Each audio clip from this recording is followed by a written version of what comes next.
Thank you so much, Judy, and thank you all for coming out on a kind of gray and gloomy day to hear about a topic that maybe isn't the most ungloomy of topics, but I'm going to try to make it interesting. It's really great for me to be here to talk with you all today because this is the first time I'm going to be talking about my new project. So you're my guinea pigs, and I'm looking forward to the Q&A and hearing your thoughts. So this new book about chronic illness in some ways is a counterpart or a sister book to the book I wrote about my mother. Both are hybrids, both weave together cultural criticism, journalistic reporting. This book also has medical history along with my own personal story.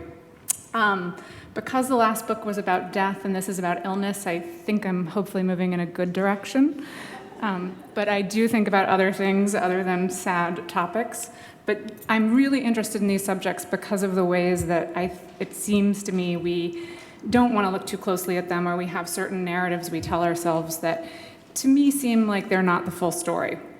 So, for various reasons, as you'll see, Radcliffe is an especially meaningful place to give this talk. While I think and I hope this is a book for everybody, there is a way in which it may be particularly meaningful for women, and I'm going to focus a bit on that part of the book today. So to speak about it here at Radcliffe feels very right. What I'm going to do is a kind of hopefully not awkward combination of talking and reading. So you're going to hear some paragraphs and language that's actually from the book as it's being written. And then you'll hear paragraphs and things that I've written for you or just things I want to talk out with you.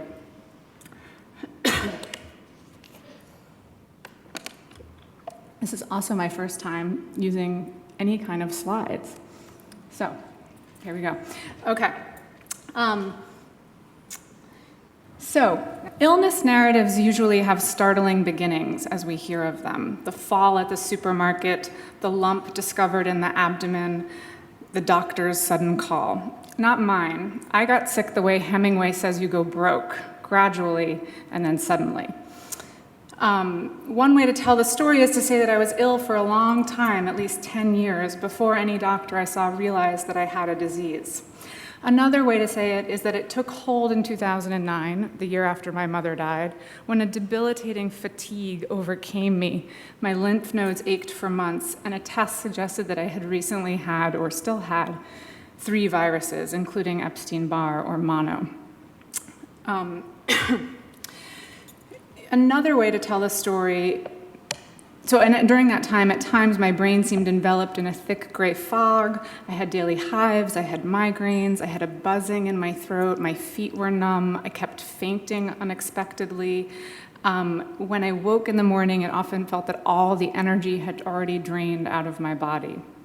It seemed a little strange to have this happening at the age of 30. Or 32. So still another way to tell the story, though, is to say that it began in February of 2012 on a windy beach in Vietnam when my boyfriend and I were reading by the water, and I noticed a rash on my inner arm, 7 or 8 red bumps. They looked like Braille, I thought, but what was the message?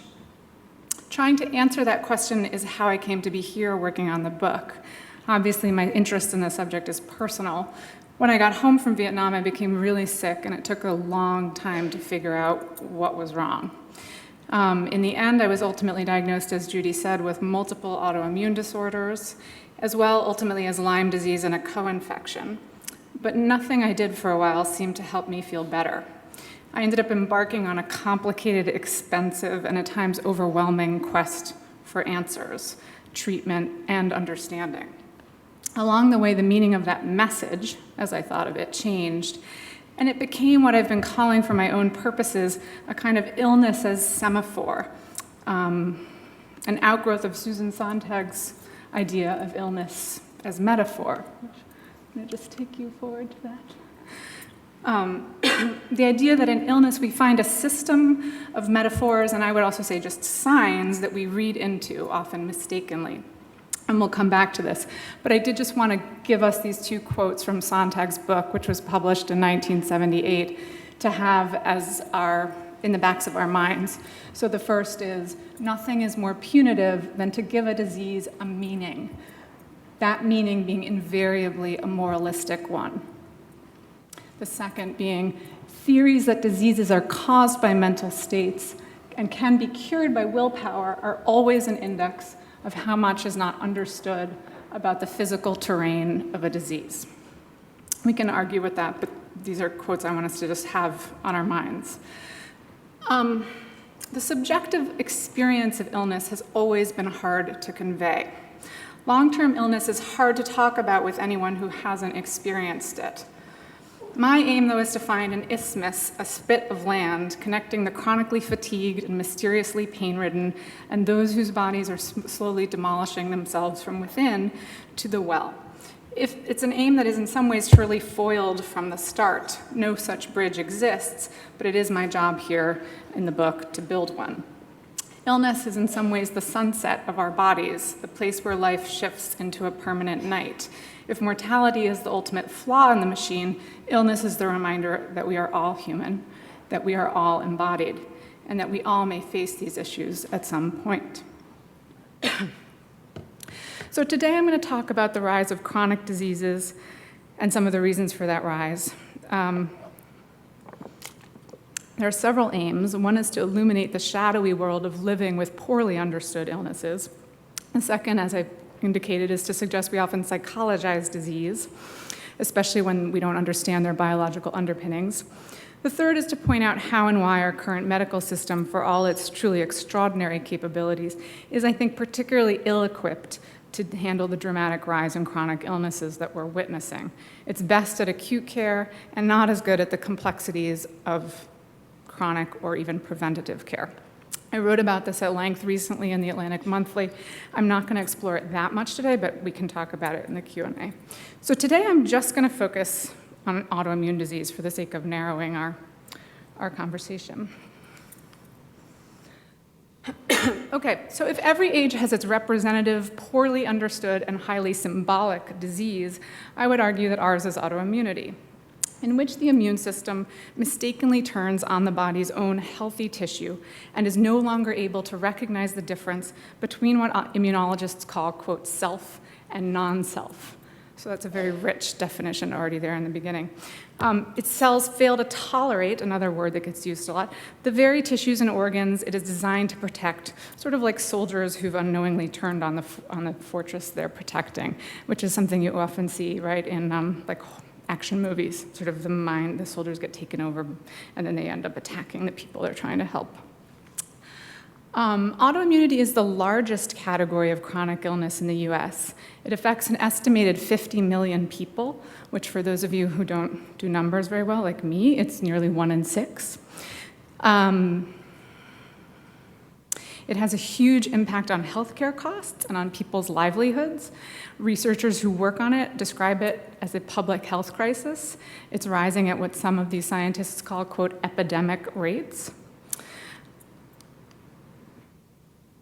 The American Autoimmune-Related Diseases Association, or ARDA, which I'm going to refer to a bunch of times, estimates that there are 80 to 100 disorders. I've just listed a very few of them, some of the more common ones here. They include multiple sclerosis, lupus, rheumatoid arthritis, Sjogren's syndrome, type 1 diabetes, Hashimoto's, many, many more. The increasing rates can't merely be explained by better diagnostics. As one Johns Hopkins researcher put it to me, Noel Rose, he was one of the people who first discovered Hashimoto's or autoimmune thyroiditis in the 1950s. It's really alarming when you look at the trajectory and prospective studies in Finland, which follow people from, as they call it, womb to tomb. So here is a slide showing some of the rise. I know there are people here who are very concerned with the y-axis, so I'm going to explain. It's a slightly weird graph because it starts at 100% and goes to 400%. But one thing I want to point out is that when it starts in 1950, some people think that already at that point, autoimmune diseases had risen dramatically from the late 19th century or mid-19th century. So that's sort of interesting to keep in mind. Some of the figures are, since the 1950s, celiac disease, which is an autoimmune disease, has risen fourfold, according to the Mayo Clinic. Since the 1970s, type 1 diabetes has risen 5-fold. It's up 23% in the last decade alone. Again, in the last 40 years, the Mayo Clinic researchers report that lupus has nearly tripled. And that rate doesn't actually include much study of African Americans, who are the people, the group in whom it's probably rising at the most dramatic rate. So that number is probably underreported. We know that rates of multiple sclerosis are rising in Germany, Italy, Norway, Scotland, England, the Netherlands, Denmark, Sweden, and Greece, where it's nearly doubled over the past 30 years. An interesting statistic I came across said that since 1989, MS has increased 7-fold in Iran. Some speculate due to increased use of the hijab, which is interesting. At this point, the National Institute of Health estimates the annual direct healthcare costs are $100 billion. That doesn't include all the indirect costs that we know about, like people having to miss work, care that you're having to pay for, partners and caretakers having to miss work. So that number is actually a much bigger number. And yet, even given all these things that I've just told you, 85% of Americans can't name an autoimmune disease, and many think mistakenly that HIV or AIDS is one.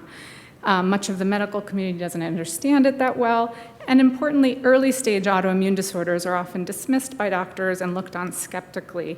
Research into it is underfunded. When I was first diagnosed, even though there's autoimmune disease all through my family, I had no idea what it was. So I would say this is no accident. It reflects the fact that the peculiar qualities of autoimmune disorders, especially in their less severe manifestations, which is really what I'm focusing on here, not the really dramatic cases where we know immediately what's going on, that these peculiar qualities expose many of the assumptions and limitations that are built into our current medical system. It's also a cultural phenomenon that raises challenging questions about the social and historical construction of illness, the poorly understood relationship between mind and body, the difference between disease, the medical label one is given, and illness, which is one's day-to-day experience of disease. There's a sort of medical community joke that you go into the doctor's office with an illness and you leave with a disease. So, when we talk about autoimmunity, what else do we mean?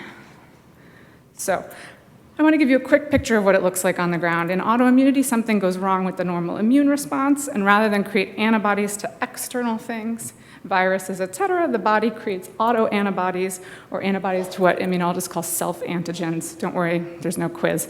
But parts of your own tissue, in other words.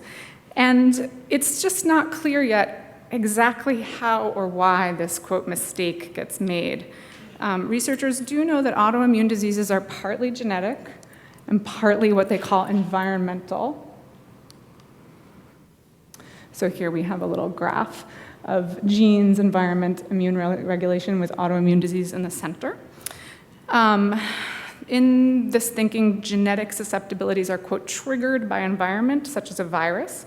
Again, Noel Rose, who discovered one of the first autoimmune diseases, said to me, the patient is the loaded gun, the virus is the trigger.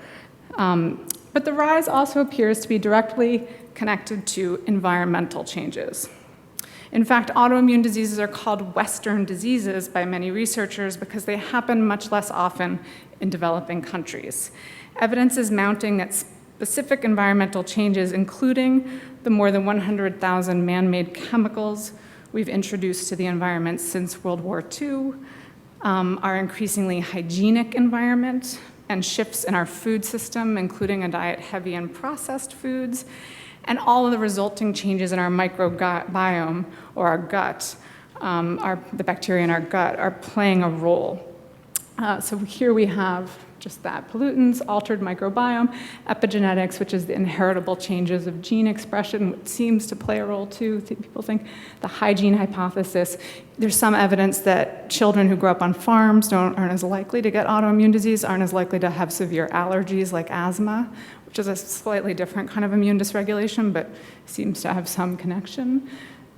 So interesting different theories, not very clear yet exactly what's causing what. There's a research being done here and at Yale about the effects of salt that is very powerful, so that the amount of salt we're eating might be triggering. We know it's triggering a certain kind of inflammatory response in some people.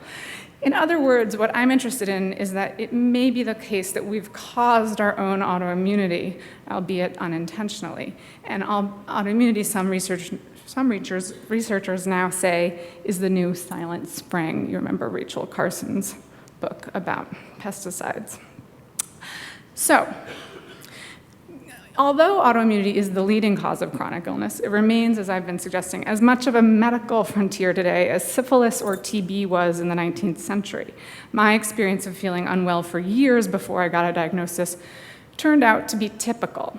According to ARDA, it takes an average of nearly 5 years and 6 doctors for someone to be given a diagnosis. It's a long time.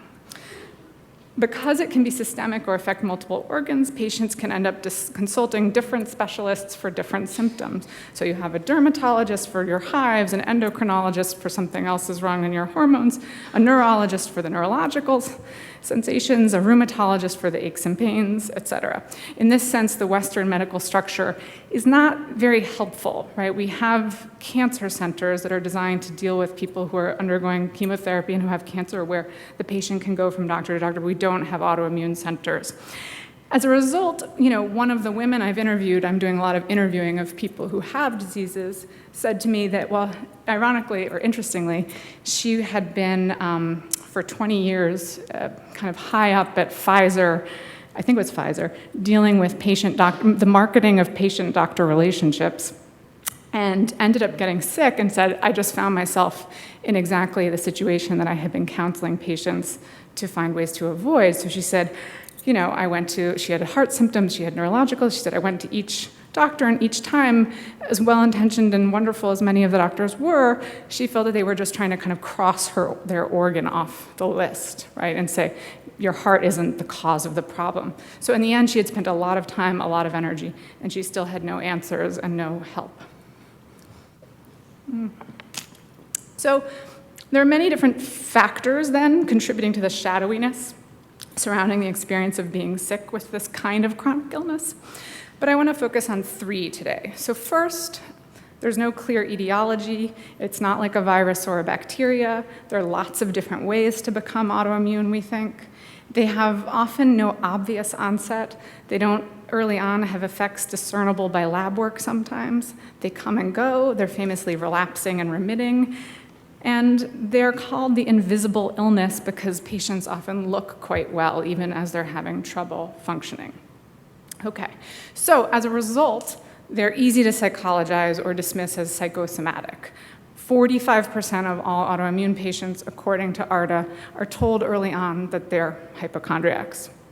Third, and I think this is crucial, they mainly affect women. So an estimated 75% of autoimmune patients are women.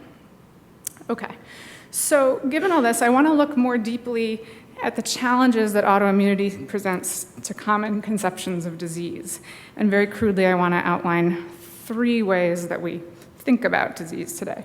But here you can see, it's not the best slide because it's in white, but you can see there's more women than men.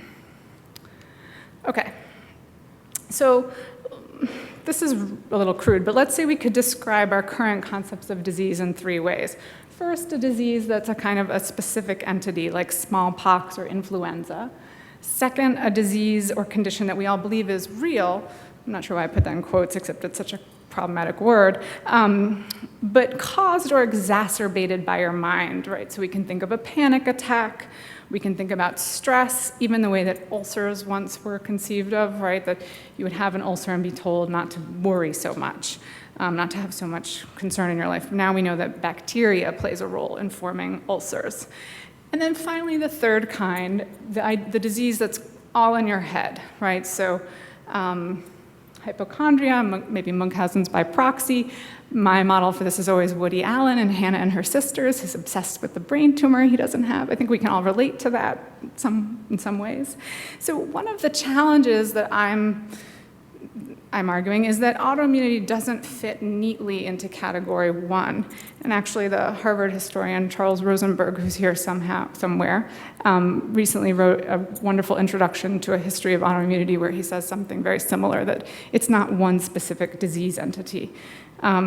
Its flares are exacerbated by stress and emotion and can be deeply affected by diet, it seems. So in that sense, it's really a combination of what I'm categorizing here as 1 and 2. And that can make it look to the untrained eye or the very harried and busy doctor a lot like an illness that's all in your head, right? You can add to this that, as I said, we don't have good diagnostic tools. So again, as Noel Rose said, tests often show the presence of disease. This shocked me. Only when 80% of the organ under attack has already been damaged. So as he put it, the train's gone off the tracks by that point, right? And all this time you've been going to the doctor and they've been saying, nothing's wrong with you, nothing's wrong with you, right?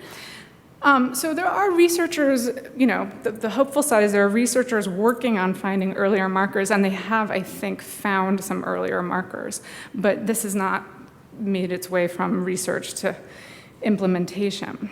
So as a result, like me, patients go to the doctor and say something's wrong, and the doctor says, no, nothing's wrong, you're fine. And no one is necessarily being ill-intentioned, we just don't have the way to mark this yet.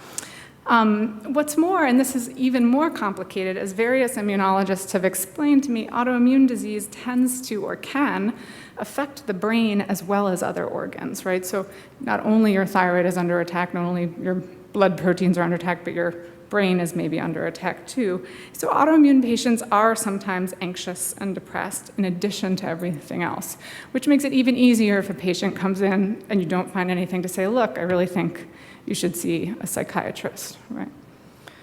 So let's go back to that question I asked myself when I first saw the rash on my arm.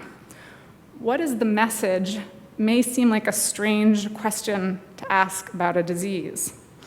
But as Susan Sontag showed in the case of TB and cancer in Illness as Metaphor, which was a book she wrote about her own diagnosis with cancer at a time when it was commonly believed that cancer was due to having a repressed personality. Some of you may remember this or be familiar with this. So it seems strange to us now because we have such a more biological conception of cancer, but for years people thought, oh, you need to get over your self-repression before you can get better from your cancer. So she wrote about the fact that we seem to have an irresistible urge to make illness or disease into symbols of other things, right? So cancer was the repressive personality. Tuberculosis, some of you may know this, is John Keats, shortly before he died. So tuberculosis in the 19th century is the very famous example of illness as metaphor when we thought of, the tubercular patient was a romantic young person who was very skinny and just, sensitive, and a poet often, or poetic soul. Of course, years later, we realized that it was a bacteria that caused tuberculosis. It didn't have anything to do with your personality. So psychologizing is something we often do to disease, but for all the reasons I just enumerated, it seems to happen a lot with autoimmunity, and it hasn't been discussed very much. And perhaps that's because the very nature of autoimmunity itself seems metaphorical, right? Patients themselves identify the disease as being a metaphor for their own inner struggles, even when they know, for example, with one woman I spoke to, that every woman in her family had autoimmune disease and that it was largely genetic. She thought her disease was a reflection of her own psychology. So she was a former anorexic, and as she explained to me recently, and I'm quoting, I almost feel like there is some sort of metaphor there. Okay, now my body is literally destroying itself. With other diseases, it's this kind of external thing you're fighting against. If you have cancer, you can fight against your cancer. But if you have an autoimmune disease, what are you fighting against? Do you fight against your own immune system? Are you your immune system? Are you the organ under attack? Who are you? Interestingly, I read recently a diary called The Journal of a Disappointed Man, which some of you may know is a young British naturalist. who was diagnosed with MS, and it's been called among the most moving diaries ever created, and it's sort of about the slow destruction of his life at an early age. And the last entries in it are self-disgust and misery, right? So again, this conflation of the disease process with something wrong with the self. So while a person is trying to get a diagnosis, and sometimes even afterward, her symptoms or his symptoms do seem to be seen by doctors, by friends and family, by the person, him or herself, as a sign of personality and psychological state, not as the early signs of disease manifesting itself. So I came across this recently, and it made me think a little bit of the conundrum. It sort of neatly encapsulated it. You can just change the characters. So often this patient seeking answers is told not to worry or informed that she just has to live with it. And a woman I spoke to, who I'm going to call Helen, told me about her experience. She's, I think, in her early 30s now. She wrote, quote, "I got sick when I was 10 years old. My whole family caught the flu and I just never recovered. I had severe fatigue, swollen lymph nodes, swollen joints, stomach problems, shingles, and unceasing upper respiratory problems." So you get the picture here, right? These symptoms in all these parts of the body. "I went undiagnosed for 3 years," so she's 10 at this time, "during which time I saw countless doctors and was told I was making everything up more times than I care to remember. My parents were told to treat me with, quote, tender, loving neglect." This is an 11-year-old, a 12-year-old, a 13-year-old, right? She ended up with multiple diagnoses and in a wheelchair in her 20s. Eventually, through a lot of work, medication, work on diet, rest, and more, she is mostly recovered. She just had her second child. Part of the challenge for the ill patient is that most of us think about disease based on a germ theory model. The body attacks and it responds and defeats the disease, perhaps with the aid of medicine. Or we think about it as a mechanistic model, right? You break a bone and you go into the doctor and you have surgery and you do some PT and you're basically done with it. Maybe you have twinges and aches and pains, right? But in most chronic illnesses, including autoimmune disease, you end up coming up against another reality, one that's very hard for us to deal with. As Jill, a young professor, wrote to me, "There's no paradigm for understanding chronic illness." She's 31. "Non-sick people think of illness as something from which you either recover or die. People with chronic illnesses never truly recover, but with any luck, they also don't die, at least not immediately. We exist in some alternate gray universe where there aren't many good answers, even to a simple question like, 'How are you?'" End of quote. So I myself hungered for certainties during the period when I was very sick and undiagnosed, even though I realized that the experience itself was a morass of uncertainties, a road whose path and end I couldn't see. I found myself thinking a lot about the experience of having an illness that I didn't know the name of, and thinking about it as a state of otherness in which you are relentlessly aware of being embodied while feeling paradoxically disembodied from your old self, and that this conundrum is one of the hardest parts to deal with in those initial stages of finding that your body is, so to speak, betraying you. It seemed to me no accident that from the first, researchers described autoimmunity, or immunity rather, metaphorically as a way of preserving, quote, self at the expense of non-self. To have an autoimmune disease was to be yourself while not being yourself. It was to be self-confused. In this way, autoimmunity has fascinating philosophical and literary implications. Who is it who is sick, and how much can we know about him or her? Is autoimmunity a form of suicide, as the poet and writer Sarah Manguzo has suggested? Or is it the ultimate form of self-alienation? Or was all this reading into it way off base? Are its triggers as in fact as complex as what happens when you choose to walk out the door and you pass by another person who sneezes and you get their virus? That is to say, are we misled by the fact that it's our own immune system into seeing significance in metaphor where in fact there is merely accident? So this is, I think, the crux of some of the issue, and very complicated. For one thing, researchers have found some kind of neural connection to the immune system. So there is some brain immune system connection that we don't fully understand. All these murky issues are compounded by the fact that, as I mentioned, autoimmune patients tend to be women. And we know that gender and race, for example, and different identities have real implications on care and medicine. That is, medicine may be scientific in principle, but in practice, it demonstrates a lot of cultural bias. For example, a 2001 study in the Journal of Law, Medicine, and Ethics found that women's pain reports are taken less seriously than those of men, and they receive less aggressive care.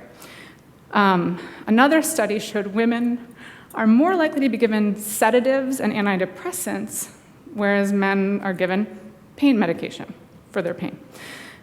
A third study, and this is to me one of the most powerful, of several outpatient clinics in California found that female cancer patients, right, so they have cancer, which is one of the diseases we think of as today as the most biological and real and measurable. We can look at scans and see the cancer. So studying cancer patients, they found that women were prescribed half the pain medication as male patients with the same pain intensity score. And there's evidence, too, that women metabolize pain medicine differently, which may mean they actually need more to get to that place of managing their pain. Other studies show us that, the pain of Black people is less real to us. Being Black means you're less likely to prescribe opioids, even when every other factor is the same, socioeconomic, geographic, et cetera. There's a lot of fascinating studies along these lines. So what this suggests is that many doctors, many of us, have difficulty accepting women's self-reports of illness symptoms. Women's complaints are feminized. They are turned into subjective emotional issues rather than seen as a reflection of hard or objective physiological realities. Even when you finally have a diagnosis, it remains somehow, autoimmunity in particular, remains somehow a historically gendered soft disease, unlike cancer, maybe precisely because it lacks good treatment. So it is a truth universally acknowledged, at least among the chronically ill, that a young woman in possession of vague and intermittent symptoms will be in search of a doctor who doesn't believe she's merely depressed. My own doctors were very respectful and thoughtful, and they never implied that I was crazy, maybe because I was proactively careful to present myself as very analytical, humble, and deferential to their care. I was so wrapped up in that one day when I was in my rheumatologist's office, I was very happy to hear myself described to his tape recorder as a young woman with a pleasant affect. I had worked really hard on my affect because I was actually really angry. But nonetheless, despite my pleasant affect, they didn't really believe me, not enough to say, we're going to keep going, we're going to keep looking, right? So if you think about it, the more I've been writing this book and thinking about it, the more I've interviewed people and seen that this problem that I knew was there and thought was there is actually so present and so major and so primary for so many people, for so many women. And I would say men have problems in this way, but in a slightly different avenue of problems, which we can talk about later. But if you really think about it, it's somewhat amazing that so many doctors and so many of us, because I was guilty of this too before I got sick, should believe that hundreds of thousands of young women are inventing their symptoms, right, out of the need for attention or anxiety or from depression. So recently, my grandmother and my father were telling me how much my mother's aunt, great aunt Gert, liked to be sick. There's autoimmune disease all through my mother's family. Almost every woman has had one in one way or form or another. She never had a diagnosis. So she took to bed at some point, and this continues to be the narrative that we tell about poor old Gert, who I always kind of liked. She spent her life in bed. She liked to be sick. So of course there are people out there who are hypochondriacs or who want attention. Of course that happens. But since science itself tells us that women are the overwhelming sufferers of autoimmune disease, that autoimmune diseases are increasingly prevalent, that they are notoriously hard to identify, and that early on, and that a modest estimate suggests 1 in 9 women will end up with one, and the figure that the New Yorker and I came up with, and those fact checkers are no slouches, was 1 in 4, right? So 1 in 4 women may develop an autoimmune disease. The rational doctor, you would think, might reflect to him or herself, this might be one of those patients. Instead, what I heard on the message boards I visited and from the women I interviewed was story after story of being turned away by doctors.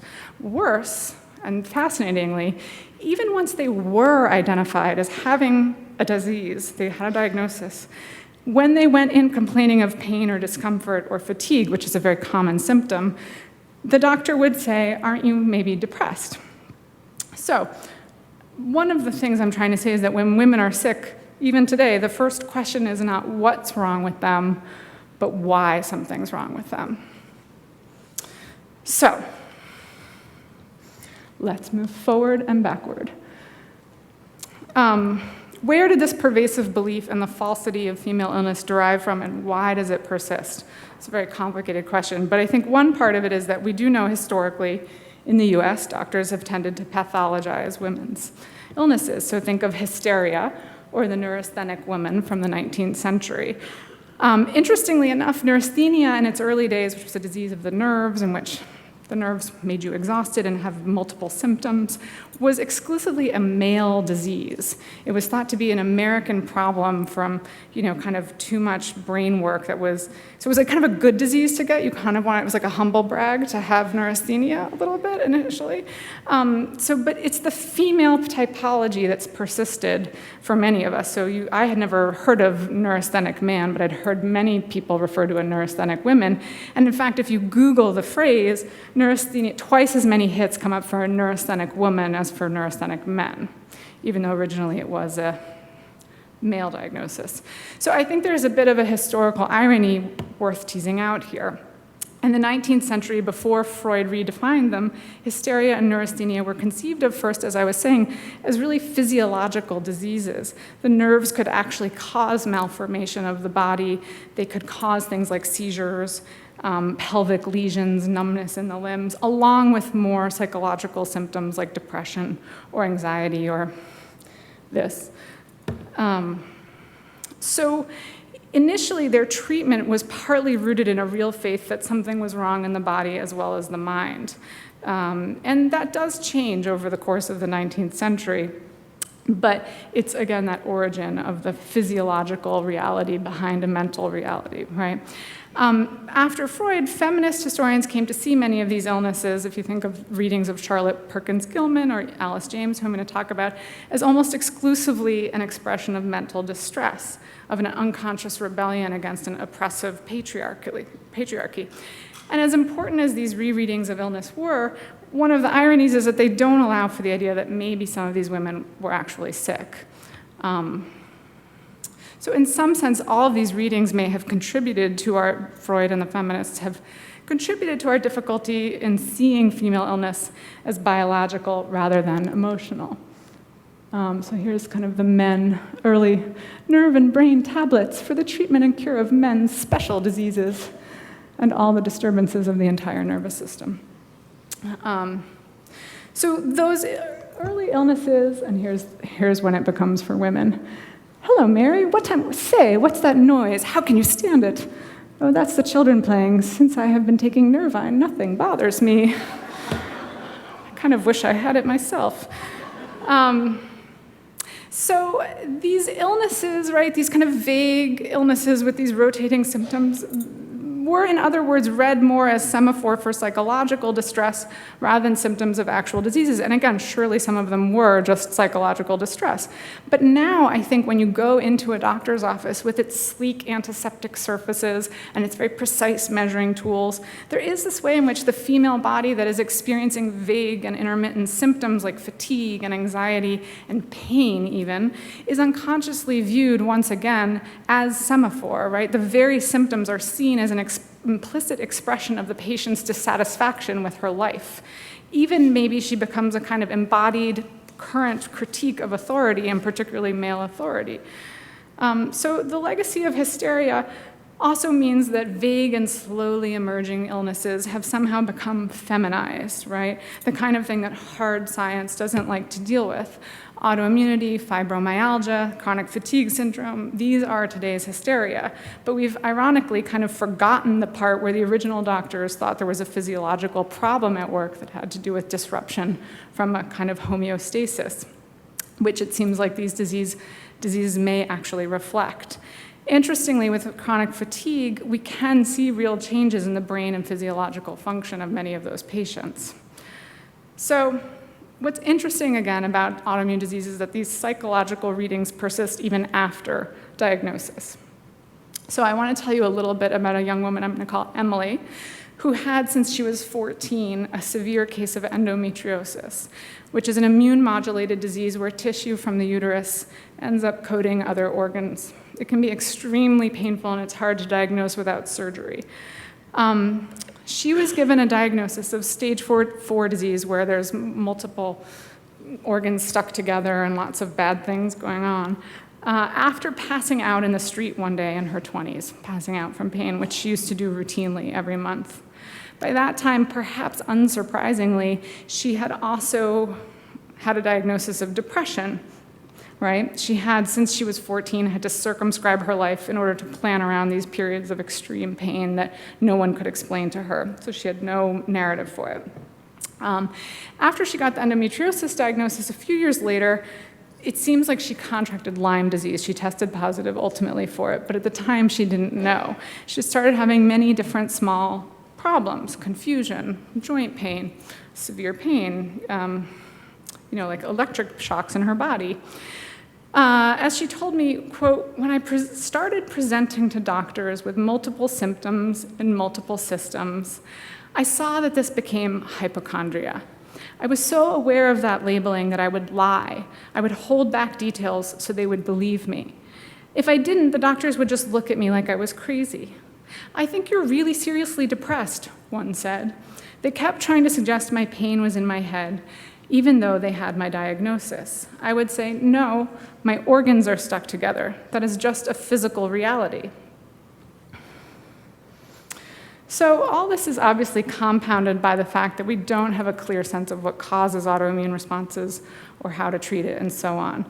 The result is that the person suffering from a chronic illness in these early stages, when they're hard to identify, that person faces a difficult balancing act. You have to be an advocate for yourself in the face of medical ignorance, indifference, arrogance, or just a lack of training, or even medical willingness to help, but the lack of the tools with which to do so. A 2004 Johns Hopkins study found that nearly 2/3 of doctors surveyed felt inadequately trained in the care of chronically ill people.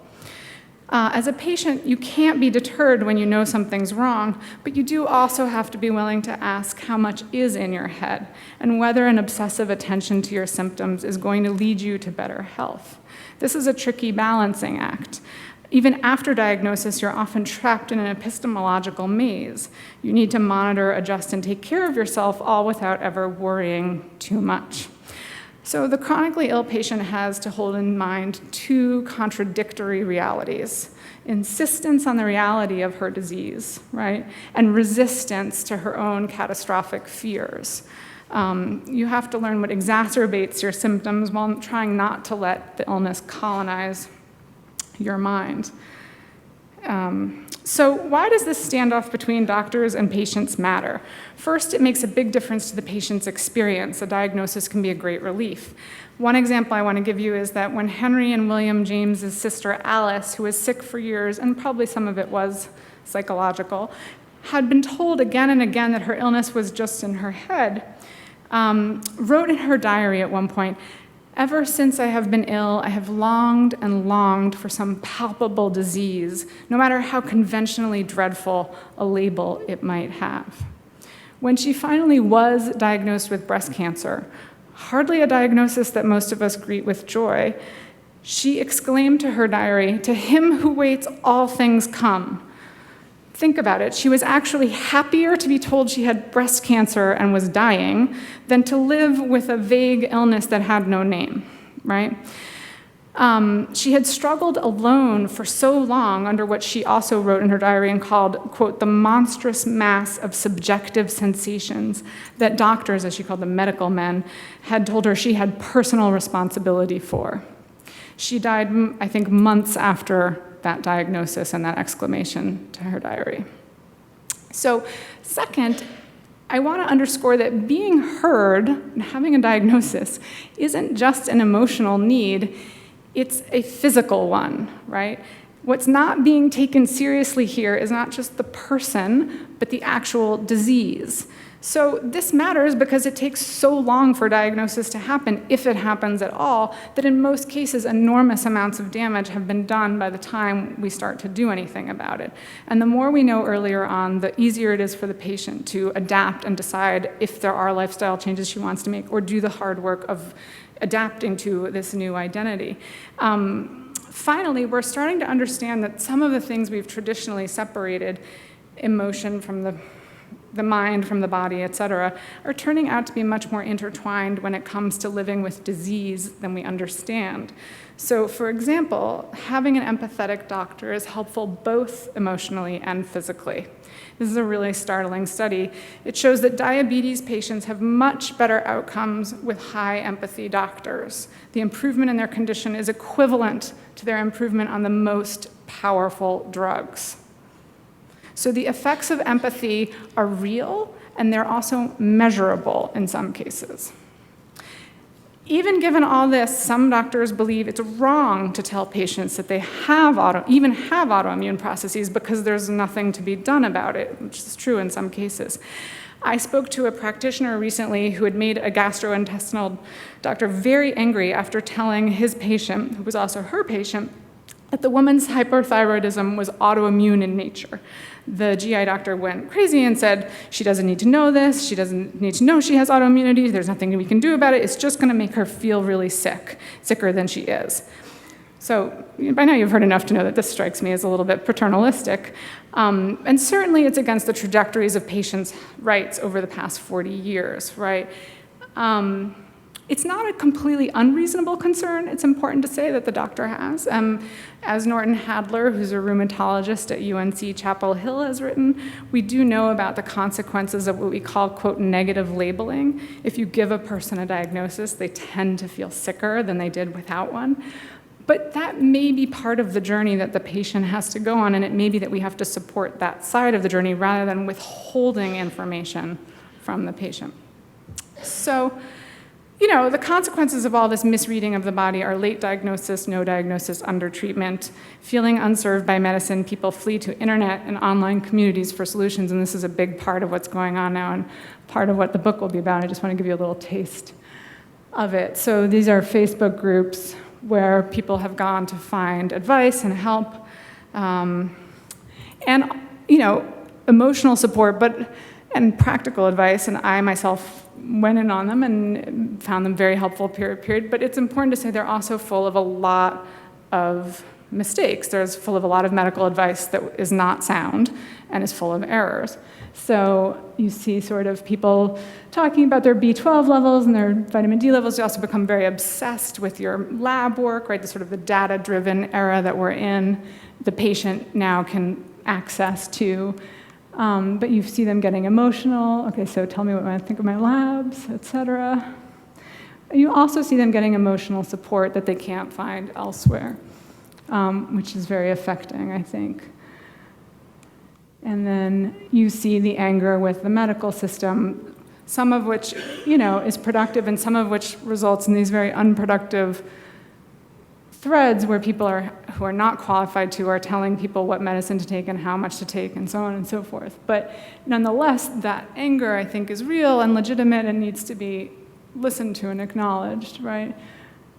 She acted like I was totally insane and everything was in my head. This is also what happens. You start going on elaborate diets and making your own almond milk. So that was me for months reading about how to make almond milk and squeezing my own almonds, right? And this is sort of the downside of the online community, right? Like, I can understand why the medical community is concerned about patients leaving their offices and self-medicating, right? And but in some sense, the dynamic creates that, right? So as this all has very real consequences. As Helen, that woman who got sick when she was 10, put it to me, quote, the years of being told that my body wasn't feeling what I knew it was feeling really screwed me over, and that insecurity with what should be the most basic, unquestionable relationship with my body lingers to this day. So part of what's going on here is that we're in a system preoccupied with interventions in the case of, quote, body failure, as the Dr. Thomas Lee, who's the founder of the Concierge Service One Medical Group, put it to me. In our body failure system, we're great at repairing a blown out ACL and targeting heart failure, and even we know a lot about how to resuscitate somebody, but we know very little about how to read early signs of illness and intervene. And then I think a bigger problem that needs to be mentioned is that in some ways we have a bias against the sick, just broadly. We think of the sick as inherently unable to judge for themselves, as being desperate for answers. The sociologist Paul Starr, whose work I really admire, wrote early on in The Social Transformation of American Medicine, quote, "The sick are ordinarily not the best judge of their own needs."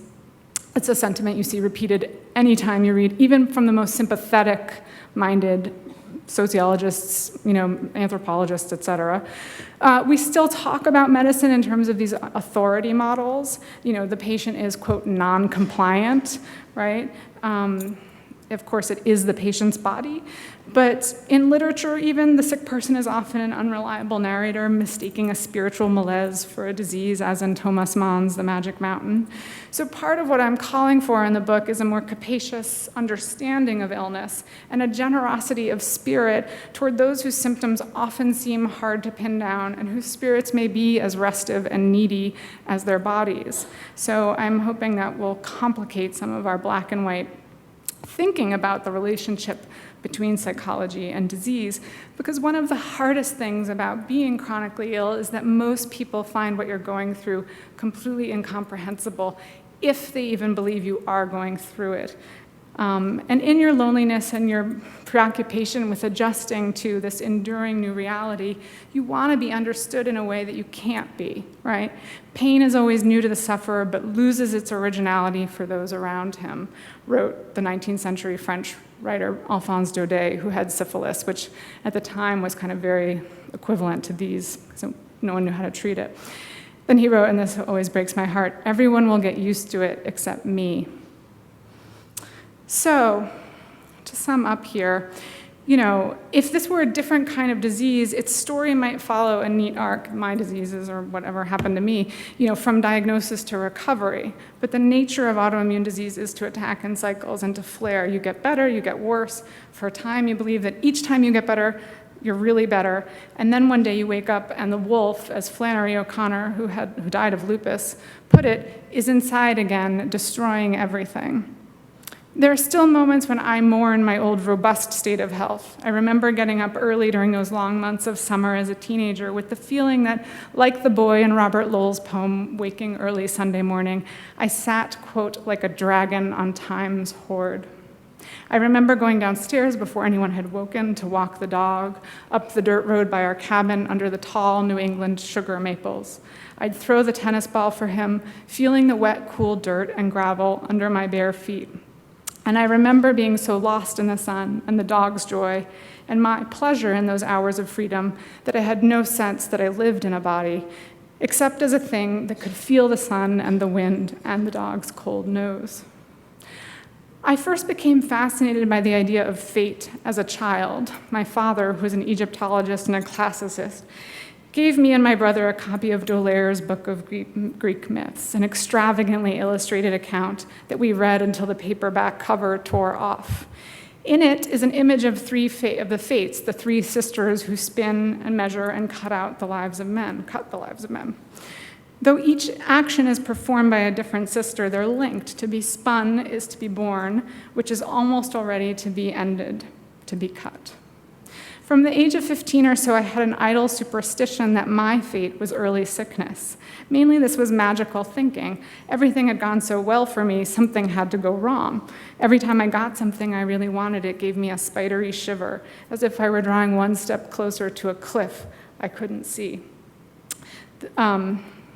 This wasn't the same thing as hypochondria, though I had lots of aches and pains and little problems that I worried over now and then. Now I wonder if the autoimmune processes in my body had already begun, if the Lyme-carrying tick had already bitten me, if the infection and disease or the dysregulation was already present. These are the kinds of speculations one can't help making, I find. Although such speculation, will this pill protect me from cancer, will the spell hold, is precisely what can trouble doctors about patients like me, patients who are given to reflect on their experience and who want to understand, who desperately want to understand what's happening to their bodies. In any case, it no longer matters to me. Fate came and it held sickness. But it's the task of this book to explain why there are reforms that are called for and why hope may be on the horizon and why exactly fate shouldn't have the last word. Thanks so much.